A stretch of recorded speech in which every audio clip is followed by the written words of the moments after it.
ये जो नीचे अजीब सा शब्द लिखा है, आप इसे पढ़ने की कोशिश करें तो पहली नज़र में कुछ समझ में नहीं आता। लेकिन ये शब्द अपने अंदर एक बड़ी खूबसूरत सी कहानी छुपाए है, जो अब मैं आज आपको बयां करने की कोशिश करता हूँ। ये शब्द है अंगूर ज़ू मिनाब इस्ताफिल। और कहानी कुछ यूँ है। 4 आदमी, एक फ़ारसी, एक तुर्क, एक अरब और एक ग्रीक, एक गांव की गली में खड़े थे।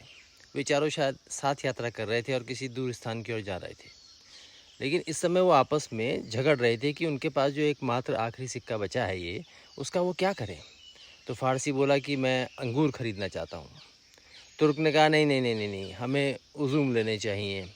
अरब कहने लगा कि मैं तो इनाम चाहता हूँ। तभी ग्रीक ने विरोध किया कि हमें तो स्ताफिल खरीदने हैं। अब इसी बात को लेकर उनका झगड़ा चल रहा था।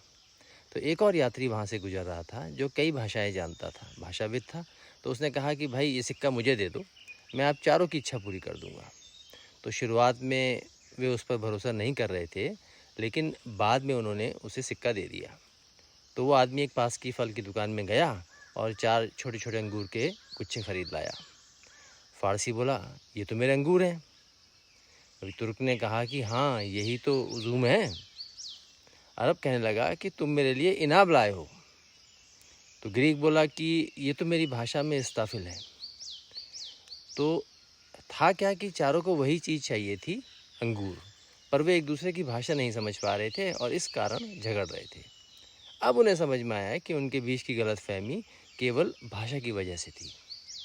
ये कहानी एक सूफ़ी गुरु अपने शिष्यों को सुना रहा था। जो ये उनको आगा बोलते हैं, सूफ़ी गुरु उसको। तो आगा ने कहा कि ये यात्री आम लोग हैं और वो भाषाविद जो लिंग्विस्ट है वो सूफ़ी है, यानी कि वो एक ज्ञानी गुरु है। लोग जानते हैं कि उन्हें कुछ चाहिए क्योंकि उनके अंदर कोई ज़रूरत है, पर वे उसे अलग अलग नाम देते हैं। किसी के लिए वो धर्म है, किसी के लिए लक्ष्य है, किसी के लिए वो महत्वाकांक्षा है। लेकिन जब कोई ऐसा उनकी ज़िंदगी में आता है जो सच में समझता है कि लोग क्या चाहते हैं, तब जाकर झगड़े बंद होते हैं और असली चीज़ मिलती है, अंगूर।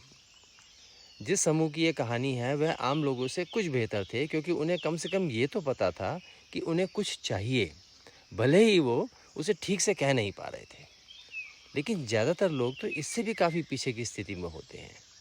उन्हें बस कोई चाह होती है, लेकिन उन्हें पता नहीं होता है कि वो असल में चाहते क्या हैं। वो सोचते हैं कि उन्हें पता है, वो जानते हैं, लेकिन असल में वो कंफ्यूज होते हैं और भ्रम में होते हैं।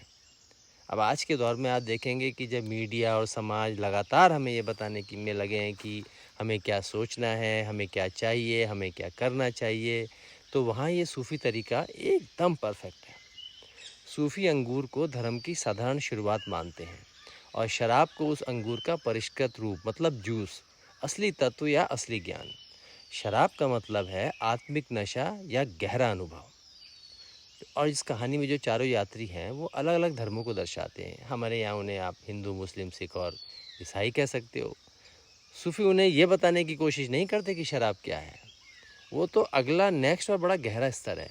अभी तो उन्हें अंगूर चाहिए जिससे वो समझ सकें कि उनकी जड़ें एक ही हैं, चाहे वो कहीं को भी बिलोंग करते हों। सूफ़ी अपनी ऊंची स्थिति में रहते हुए भी आम लोगों की मदद करते हैं।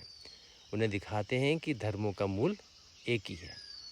अब वो सूफ़ी चाहे तो शराब यानी उस गहराई की चर्चा कर सकता था, लेकिन यात्रियों को तो भाई अंगूर चाहिए थे, तो उन्हें अंगूर दिए गए। तो सूफ़ी कहते हैं कि जब छोटे छोटे झगड़े शांत हो जाते हैं तब बड़ी सीख दी जा सकती है। फिलहाल एक शुरुआती पाठ तो दे ही दिया गया, मतलब वो अंगूर।